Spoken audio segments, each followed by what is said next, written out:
الحمد لله نحمده ونستعينه ونستغفره ونؤمن به ونتوكل عليه ونعوذ بالله من شرور أنفسنا ومن سيئات أعمالنا من يهده الله فلا مضل له ومن يضلله فلا هادي له وأشهد أن لا إله إلا الله وأشهد أن محمدا عبده ورسوله أما بعد فإن خير الحديث كتاب الله وخير الهدي هدي محمد صلى الله عليه وسلم وشر الأمور محدثاتها وكل محدثة بدعة وكل بدعة ضلالة وكل ضلالة في النار. أعوذ بالله من الشيطان الرجيم. بسم الله الرحمن الرحيم.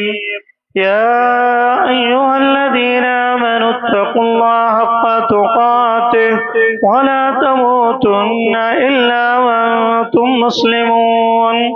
قال الله تبارك وتعالى في سورة النساء: يا أيها الناس اتقوا ربكم الذي خلقكم من نفس واحدة وخلق منها زوجها وبث منهما رجالا كثيرا ونساء واتقوا الله الذي تساءلون به والأرحام إن الله كان عليكم رقيبا.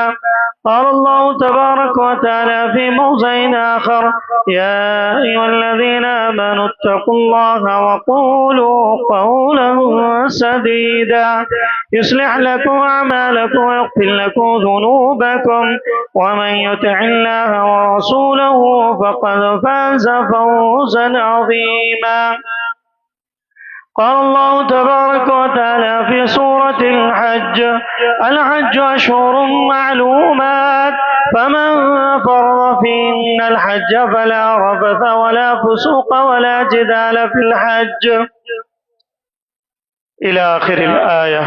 تمام طرح کی تعریفیں، حمد و ثنا، بڑائی و کبریائی اس اللہ رب العالمین کے لیے لائق زیبا ہے جو تمام جہانوں کا پالنہار. اس اللہ رب العالمین کا لاکھ لاکھ شکر احسان ہے کہ اللہ رب العالمین نے مجھے اور آپ کو امت محمدیہ میں سے پیدا فرمایا، اور امت محمدیہ میں پیدا کرنے کے بعد کتاب و سنت کے ماننے والے گھرانوں میں اللہ نے پیدا فرمایا. اللہ سے دعا کریں کہ اللہ رب العالمین مرتے دم تک اسلام پر ثابت قدم رہنے کی توفیق عطا فرمائے، دین پر ثابت قدمی عطا فرمائے. یہ چھوٹی سی حمد و ثنا کے بعد درود و سلام کا نزول ہو جیو میرے اور آپ کے آخری نبی، آمینہ کے لال، مدینہ کے سردار جناب محمد الرسول اللہ صلی اللہ علیہ وسلم پر، اس نبی اقدس مقدس پر جس نبی اکرم صلی اللہ علیہ وسلم نے اس بھٹکتی ہوئی اس گمراہ قوم کو سیدھی راہ پر لانے کے لیے دن کو دن نہ سمجھا، رات کو رات نہ سمجھا، بلکہ اپنی پوری زندگی اس امت کے لیے صرف کر دی. اس نبی پر درود و سلام کا نزول ہو جیو جس نبی اکرم صلی اللہ علیہ وسلم نے اس امت کے ذریعے قیامت تک آنے والوں کے لیے ایسی رہنمائی کی جس کے بارے میں خود نبی نے کہا: لیلھا کنہارھا، میں تمہیں ایک ایسی شاہراہ پہ چھوڑ کے جا رہا ہوں جس کی راتیں بھی دن کی طرح سفید ہیں. اگر تم ان باتوں پر عمل کرنے والے بن جاؤ، اگر ان چیزوں پر تم عمل پیرا ہو جاؤ تو تمہارا ٹھکانہ جنت بن جائے. اس نبی پر درود و سلام کا نزول ہو جیو. اللہم صلی علی محمد وعلی آل محمد کما صلیت علی ابراہیم وعلی آل ابراہیم انک حمید مجید. اللہم بارک علی محمد وعلی آل محمد کما بارکت علی ابراہیم وعلی آل ابراہیم انک حمید مجید. محترم سامعین اور سامعات، پردہ نشین ماں اور بہنوں اور نوجوان بھائیوں، چھوٹے بچوں، میں نے آپ حضرات کے سامنے سورہ بقرہ کی ایک آیت کریمہ پڑھی ہے جس میں اللہ رب العالمین نے حج کے تعلق سے ذکر کیا، کیونکہ یہ جو ایام ہیں ذی القعدہ کے ایام، اس میں حجاج کرام حج کے لیے تیاریاں کر رہے ہوتے ہیں اور معتمرین حج اور عمرے کی نیت سے اپنے گھروں سے اللہ کے گھر کو جا رہے ہوتے ہیں، بیت اللہ کا طواف کرنے کا ارادہ کیے ہوئے ہوتے ہیں، تو ان ایام میں حج بیت اللہ ہو یا عمرہ ہو، اس کا مسنون طریقہ کیا ہے؟ کتاب و سنت کی روشنی میں حج بیت اللہ اور عمرہ کا مسنون طریقہ جاننا ایک ضروری عمل ہے۔ کیونکہ آپ کو معلوم ہے کہ اللہ رب العالمین نے اسلام کی 5 بنیادیں بیان کی ہیں کہ ایک مسلمان کے لیے ان بنیادوں پر عمل کرنا، ان پر چلنا، اس کے مطابق اپنی زندگی گزارنا ضروری ہے۔ ان میں 5ویں بنیاد جو اللہ کے نبی کے ذریعے اللہ نے بیان کی وہ کیا ہے؟ حج بیت اللہ ہے۔ بیت اللہ کا حج کرنا یہ اللہ رب العالمین نے فرض قرار دیا ہے۔ اللہ نے اگر کسی کو استطاعت دی ہے، اللہ نے اگر کسی کو طاقت و قوت دی ہے تو اس کے لیے ضروری ہے کہ وہ بیت اللہ کا کیا کرے؟ حج کرے اور عمرہ کرے۔ اور یہ حج بیت اللہ یہ بنیادی طور پر جس کی استطاعت ہو، مالی طور پر بنیادی طور پر اگر اس کی استطاعت بن رہی ہے تو اس کے لیے یہ کرنا واجب ہو جاتا ہے۔ اور اسی طریقے سے آپ دیکھیں گے یہ عمرہ کرنا سنت ہے۔ لوگوں نے آج یہ ماحول بنا لیا کہ عمرے تو بہت کرتے ہیں لیکن حج کی بات آتی ہے تو یہ سمجھتے ہیں کہ ابھی ہماری زندگی لمبی ہے، حالانکہ عمرہ سنت ہے اور حج فرض ہے اگر استطاعت ہو تو۔ اگر استطاعت نہیں ہے تو کوئی مسئلہ نہیں، لیکن لوگ عمرے بہت کر لیتے ہیں، عمرے پہ عمرہ، عمرے پہ عمرے ہو رہے لیکن حج کرنے کی توفیق نہیں ہو رہی۔ یہ غلط چیز ہے، کیونکہ اللہ نے استطاعت دی ہے تو حج واجب ہو جاتا ہے، اور حج اگر نہیں کرے گا تو اللہ تعالیٰ قیامت کے دن پوچھے گا۔ اگر کسی نے عمرہ نہیں کیا تو اس سے پوچھ نہیں ہوگی کہ تو نے عمرہ کیوں نہیں کیا۔ اگر کوئی کر لیتا ہے تو ثواب کا کام ہے، جیسے سنت اللہ کے نبی صلی اللہ علیہ وسلم نے فرمایا۔ اللہ نے سورہ بقرہ آیت نمبر 196 کے اندر اللہ فرماتا ہے وَأَتِمُّ الْحَجَّ وَالْعُمْرَةَ لِلَّهِ، کہ تم لوگ حج اور عمرہ کو اللہ کے لیے مکمل کرو، تم لوگ حج اور عمرہ کو اللہ کے لیے پورا کرو۔ اللہ رب العالمین نے اس آیت کریمہ میں حج اور عمرہ دونوں کی ترغیب دلائی کہ اگر استطاعت دی ہے تو عمرہ بھی کریں اور حج بھی کریں۔ اور آپ کو معلوم ہے کہ اگر انسان صرف عمرہ ہی کرتا رہے، عمرے کے بعد اگر حج کا نہ سوچے، وہ یہ سوچ کر رہے کہ اس کی زندگی لمبی ہے، اسے لمبی زندگی ملے گی، اس میں وہ کر لے گا، لیکن کبھی وقت نہیں میسر آتا ہے اور وہ اس دنیا سے چلا جاتا ہے۔ استطاعت کے باوجود اگر اس نے ٹال دیا تھا تو قیامت کے دن اس کے بارے میں پوچھا جائے گا کہ تجھے استطاعت میں نے دی تھی، من استطاع الیہ سبیلا، میرے راستے میں نکلنے کے لیے تو نے ایسا عمل کیوں نہیں کیا۔ اور یہ عمل آج کل ایسے ہوتے جا رہا ہے کہ انسان جو ہے شوق کی بنیاد پر بہت سارے اعمال کر رہے ہیں، اللہ کے خوف کے لیے نہیں، جنت حاصل کرنے کے لیے نہیں، بلکہ سب جا رہے ہیں میں بھی جا رہا ہوں، سب کر رہے ہیں میں بھی کر رہا ہوں، سب لوگ وہ فلاں جا کے آیا، فلاں جا کے آیا، فلاں جا کے آئی، عورتوں میں بھی شوق پیدا چلا ہم بھی جا کے آئیں، وہ لوگ گئے تو ہم کیوں نہیں جا سکتے۔ انسان جو ایسی اگر نیتیں چینج ہو جاتی ہیں، نیتیں بدل جاتی ہیں تو پھر وہ عمرے بھی کام نہیں آتے، پھر وہ حج بھی کام نہیں آتا ہے۔ اسی لیے اللہ نے کہا وَأَتِمُّ الْحَجَّ وَالْعُمْرَةَ لِلَّهِ، کہ تم حج اور عمرہ کس کے لیے کرو گے؟ اللہ کے لیے کرو گے۔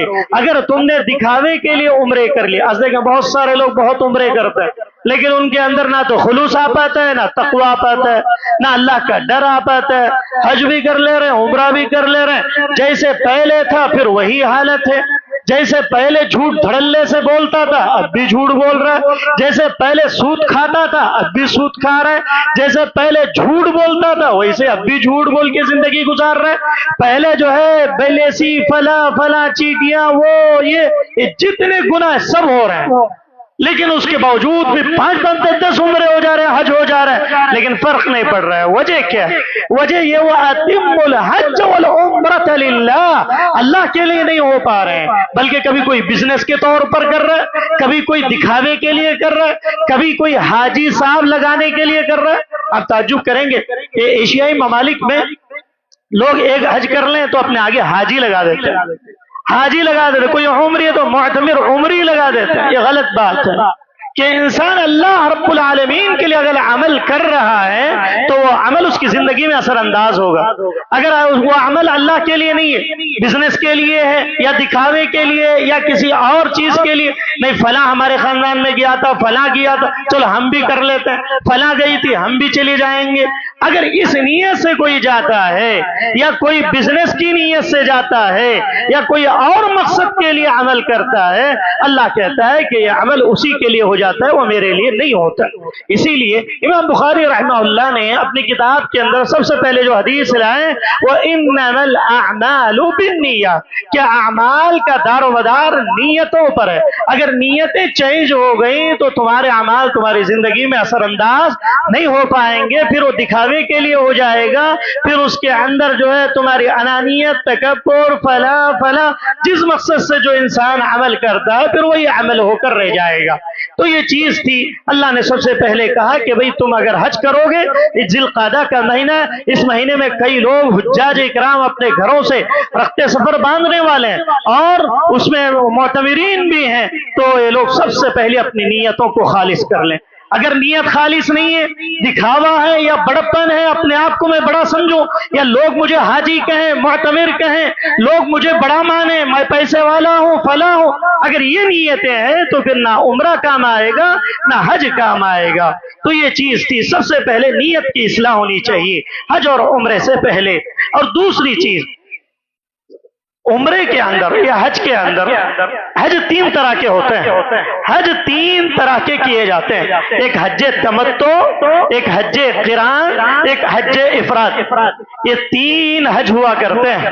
اور اکثر لوگ جو ہے آج کل ان ایام میں یا ان دنوں کے اندر حج تمتع کرتے ہیں. حج تمتع کسے کہتے ہیں؟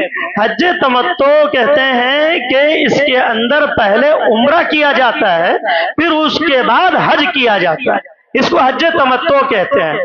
اور حج افراد کے اندر صرف حج کیا جاتا ہے، عمرہ نہیں کیا جاتا ہے. لیکن اکثر جو ایشیائی ممالک میں انڈیا، پاکستان، سری لنکا وغیرہ کے علاقوں سے جو جاتے ہیں وہ اکثر اس طرح سے جاتے ہیں، پہلے عمرہ کر لیتے ہیں بعد میں حج کرتے ہیں.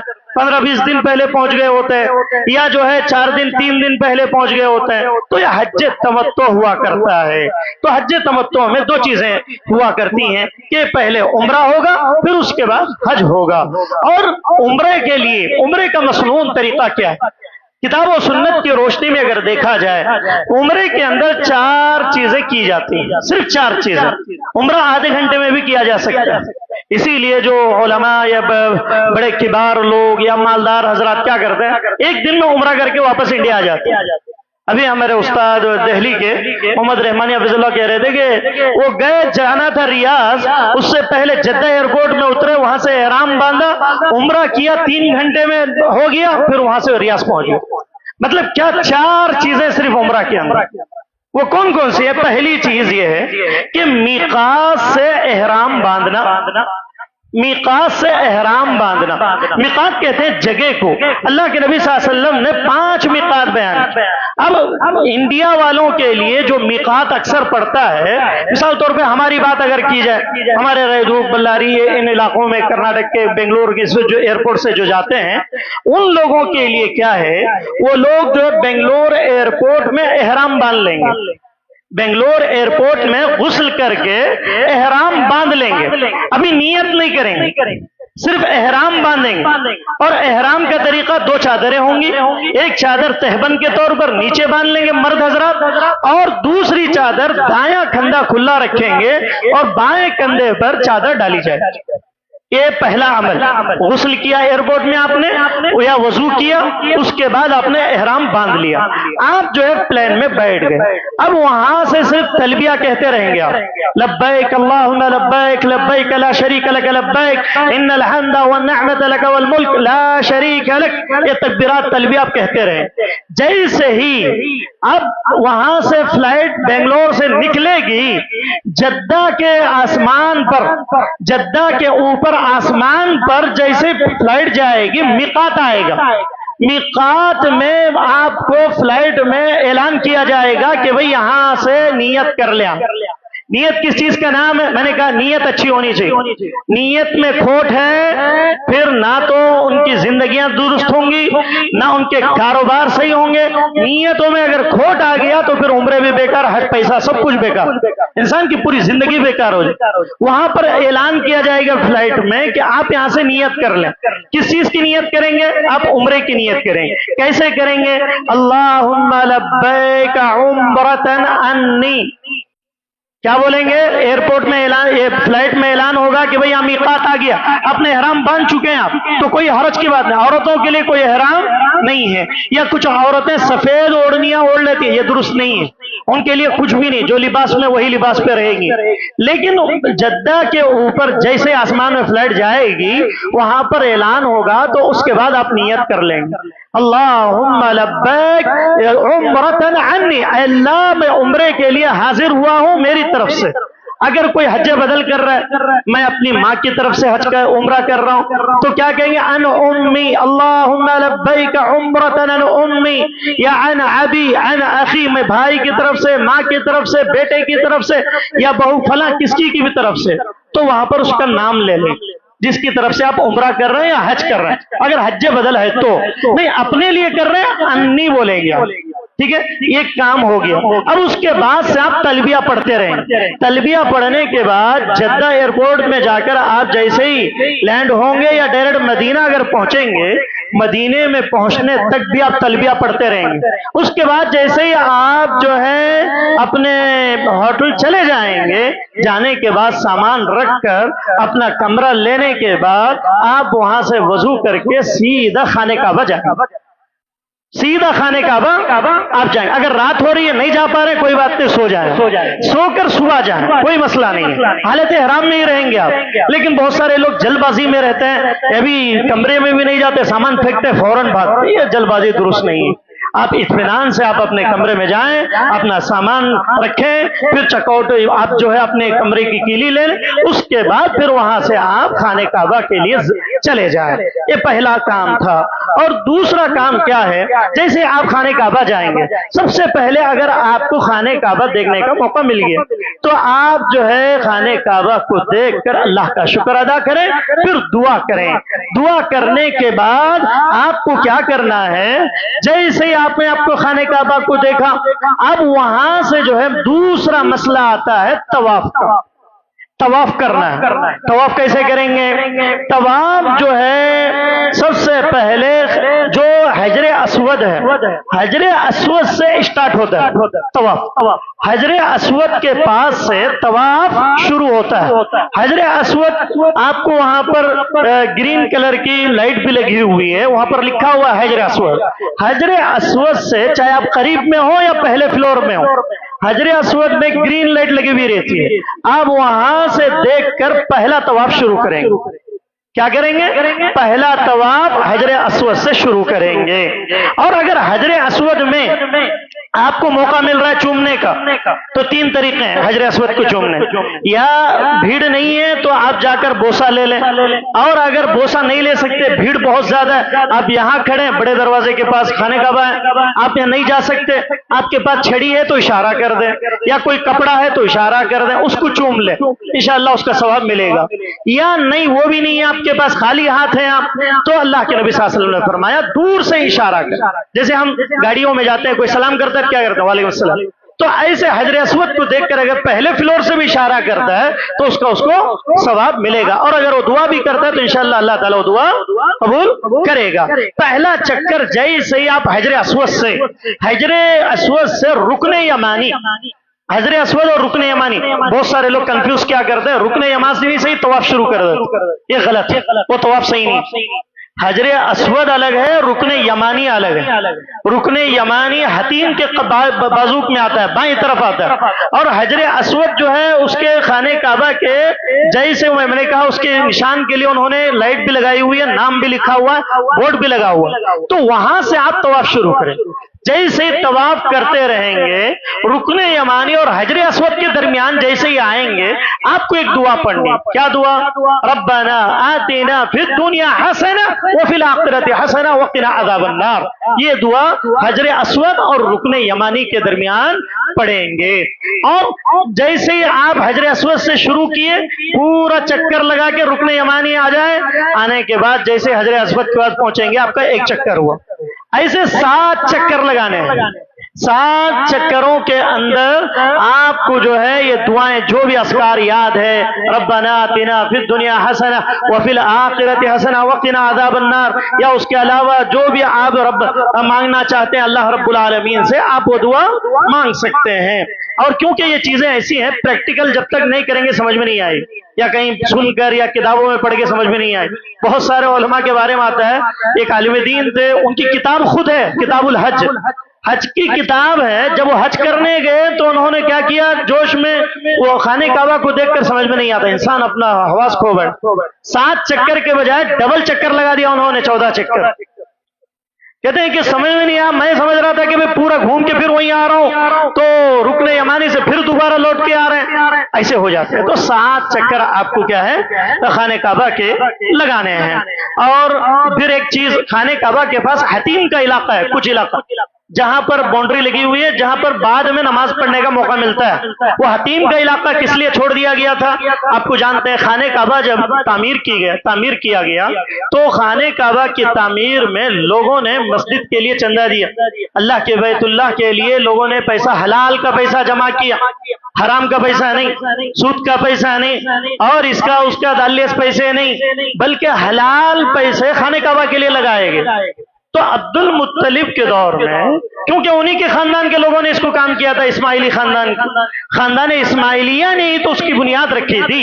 وَإِذْ يَرْفَعُ إِبْرَاهِيمُ الْقَوَاعِدَ مِنَ الْبَيْتِ وَإِسْمَاعِيلُ رَبَّنَا تَقَبَّلْ مِنَّا إِنَّكَ أَنْتَ السَّمِيعُ الْعَلِيمُ، کہ ابراہیم اور اسماعیل نے جو بنیاد رکھی تھی، بعد میں عبد المطلب جو بنو ہاشم کے تھے انہوں نے کیا کیا، بھائی کہا کہ بھائی حلال پیسہ دو، نہیں تو پیسوں کی ضرورت ہی نہیں۔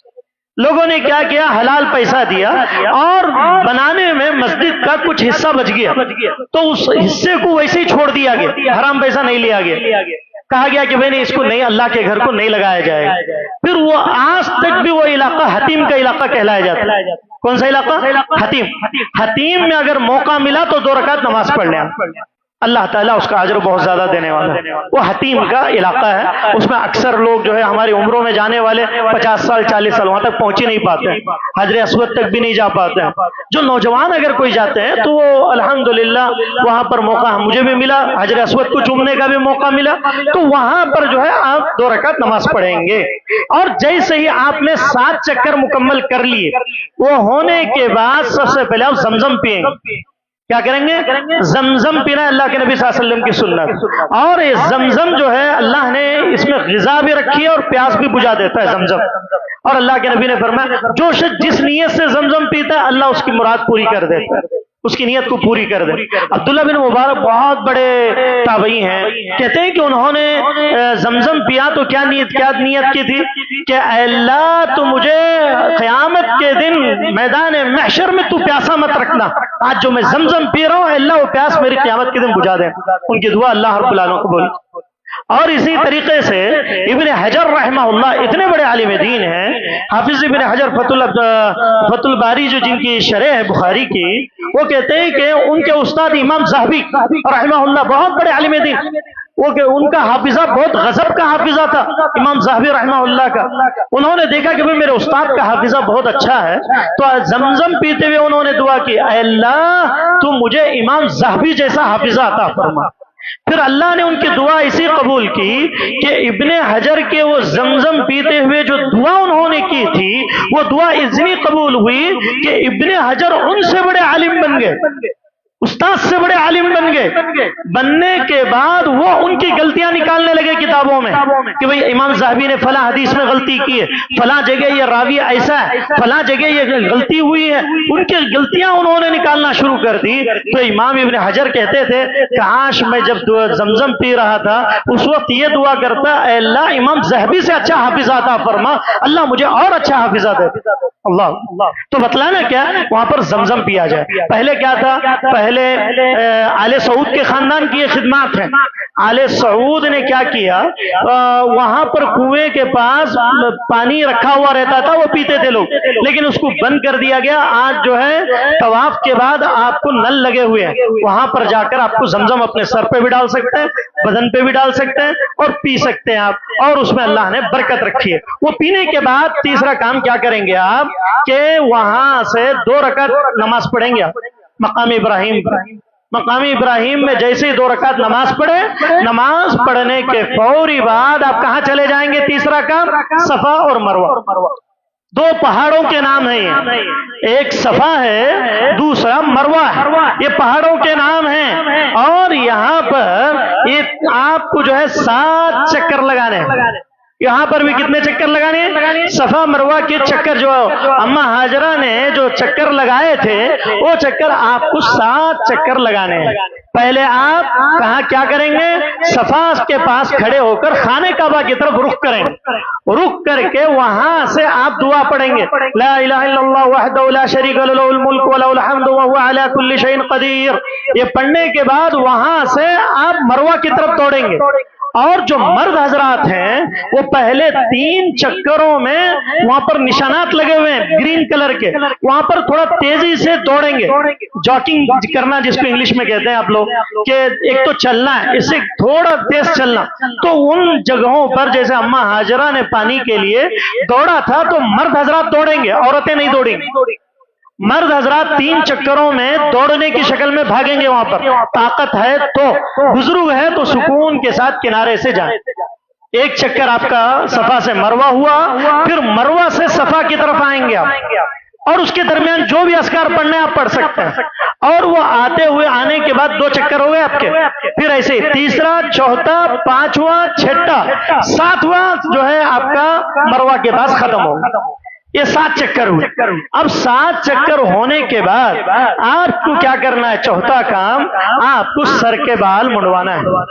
جیسے آپ مروہ کے پاس گئے، مروہ کے پاس سے پیچھے سے ایک راستہ ہے، وہاں سے آپ کو جو ہے پاکستانیوں کے ٹکلے کرنے کے جو دکان ہے وہ لائن ہے پوری، وہ لائن میں آپ جا کے کرا سکتے ہیں۔ اور آج کل سعودیہ نے 2025-26 کے اندر کیا کیا ہے؟ گاڑیاں رکھ دی ہیں، فری میں آپ بال کٹا سکتے ہیں، پیسہ خرچ کرنے کی، 10 ریال خرچ کرنے کی ضرورت نہیں ہے۔ آپ جو مروہ میں بال کٹا لیں گے، عورتیں 1 مٹھی کے برابر بال اپنے کیا کر دیں گی؟ کٹ کر دیں گی، تھوڑے بال بھی کٹ کر دیں تو کوئی حرج کی بات نہیں، لیکن عورتیں گنڈو نہیں کرائیں گی۔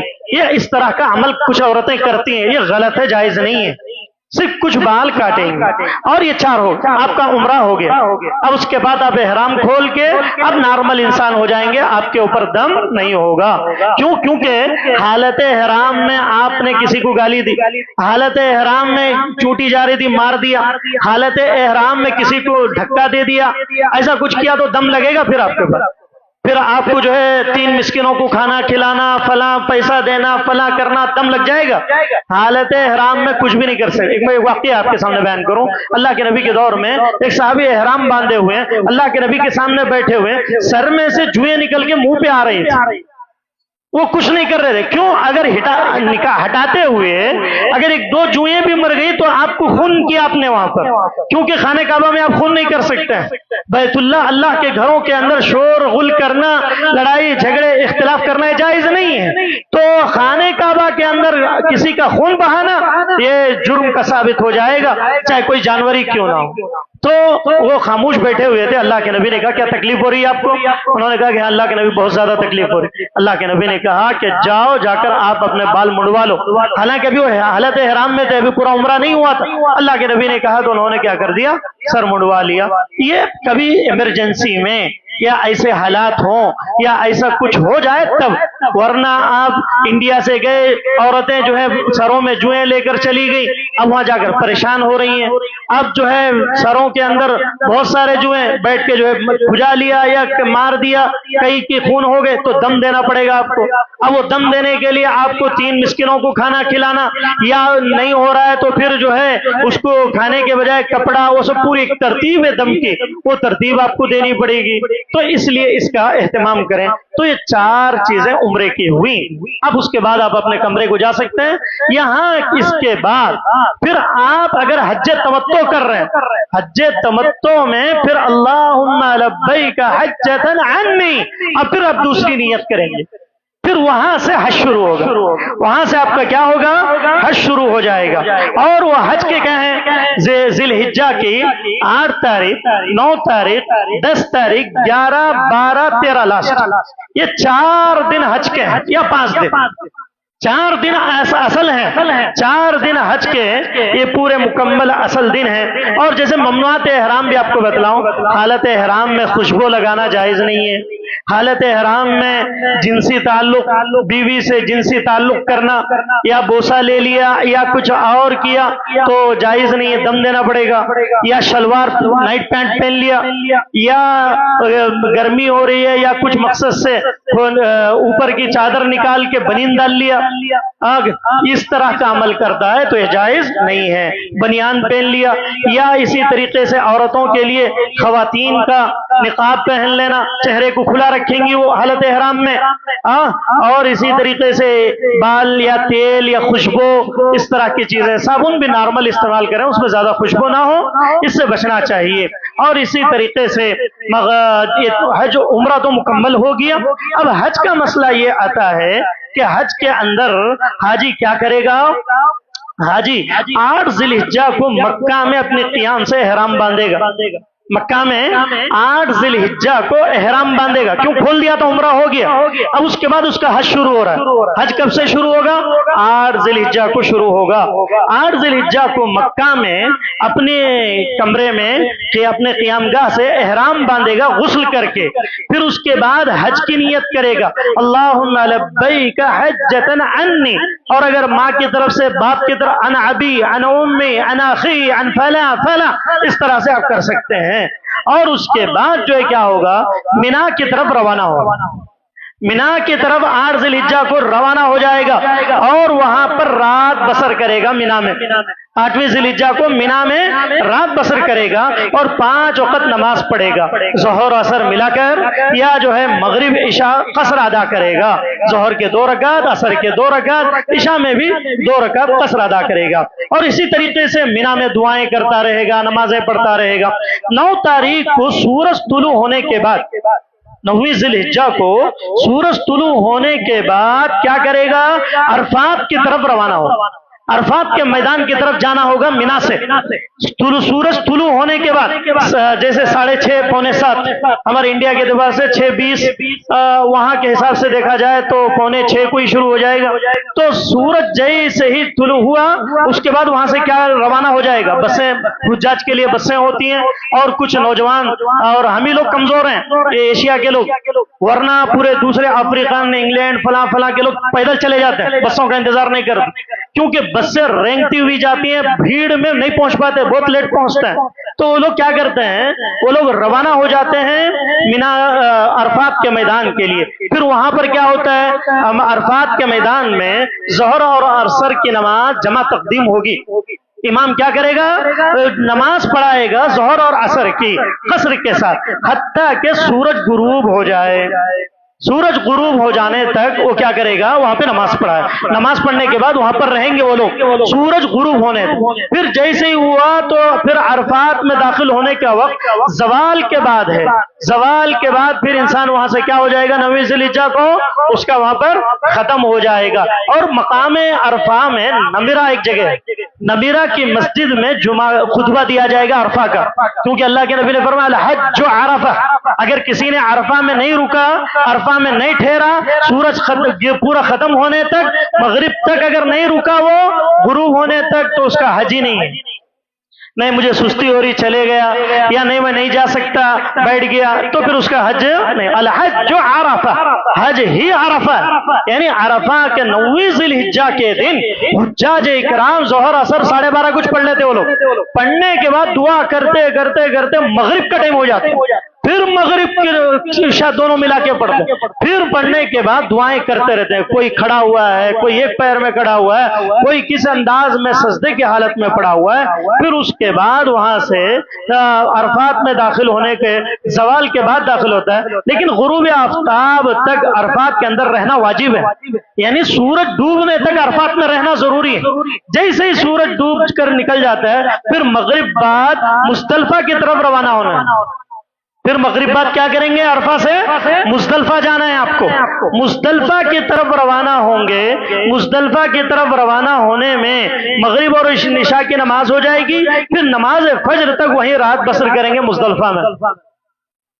مغرب عشاء پڑھنے کے بعد فجر نماز تک وہی مزدلفہ میں رہیں گے. پھر طلوع شمس قبل تک اللہ کا ذکر اور اسے دعائیں کرتے رہیں گے. پھر کیا ہوگا؟ پھر جو ہے 10 تاریخ کو مینا کی طرف روانہ ہونا ہے.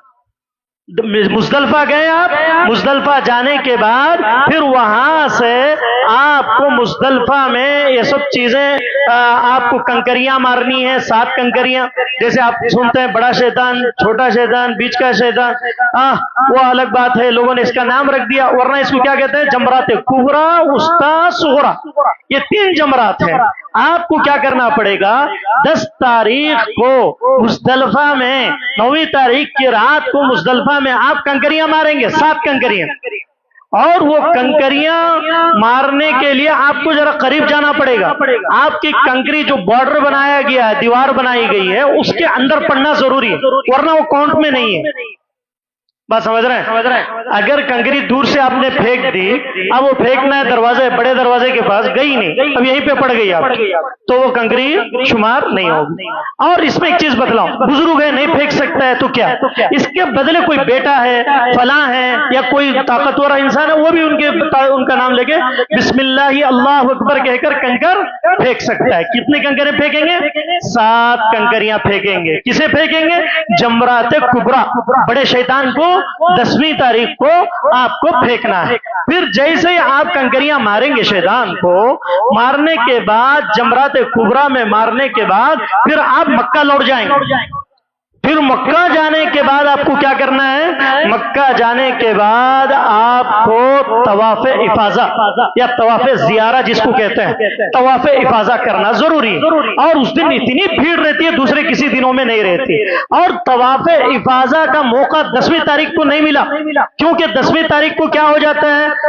10ویں تاریخ کو آپ کو 3 کام کرنے رہتے ہیں. ایک تو کنکریاں مار کر نکل گئے فجر کے بعد آپ، اس کے بعد سب سے پہلے آپ کی قربانی پہلے ہی ہو گئی رہتی ہے. آپ کی قربانی کا ٹوکن دے دیا گیا ہوتا ہے، آپ کی قربانی ہو جاتی ہے. اب بعد میں جا کر ٹوکن دے کے گوشت لے سکتے ہیں. پھر اس کے بعد لاسٹ کام کیا ہوگا؟ آپ کو اپنے سر منڈوانا ہے.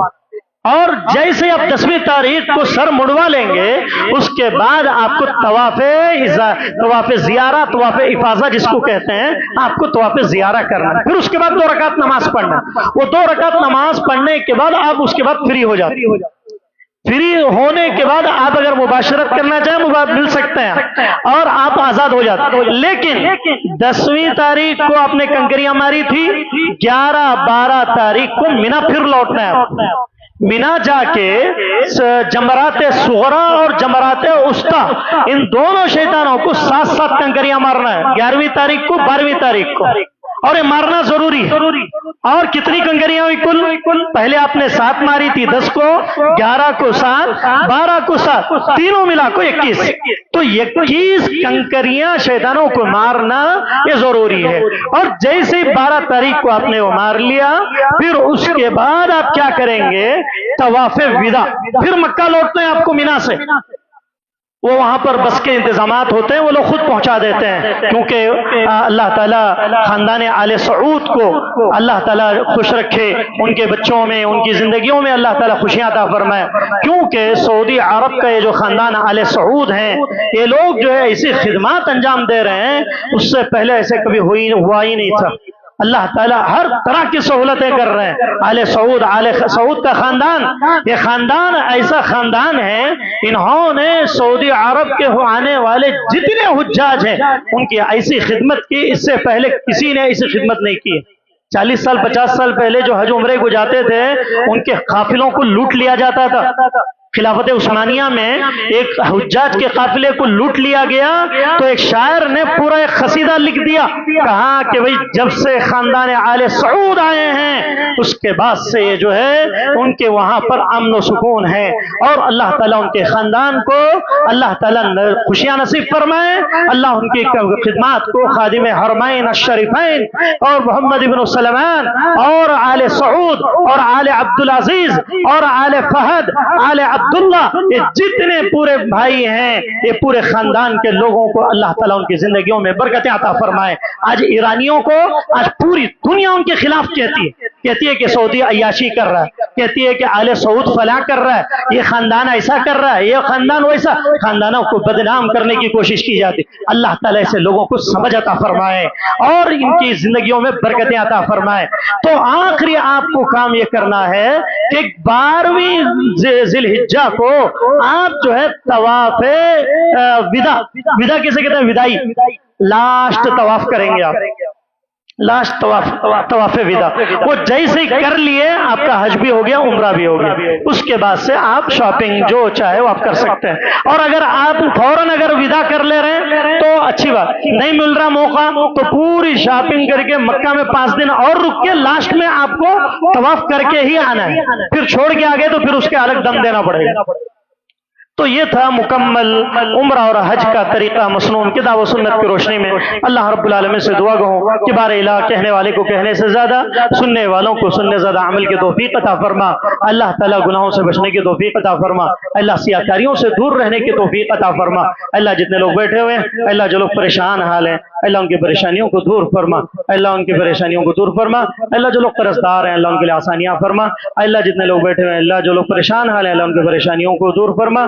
اللہ جن کے والدین اس دنیا سے جا چکے ہیں، اللہ تو انہیں جنت الفردوس میں اعلیٰ مقام نصیب عطا فرما۔ اللہ جن کے والدین اس دنیا میں موجود ہیں، اللہ تو انہیں ان کی خدمت کرنے کی توفیق عطا فرما۔ آمین۔ السلام علیکم ورحمۃ اللہ وبرکاتہ۔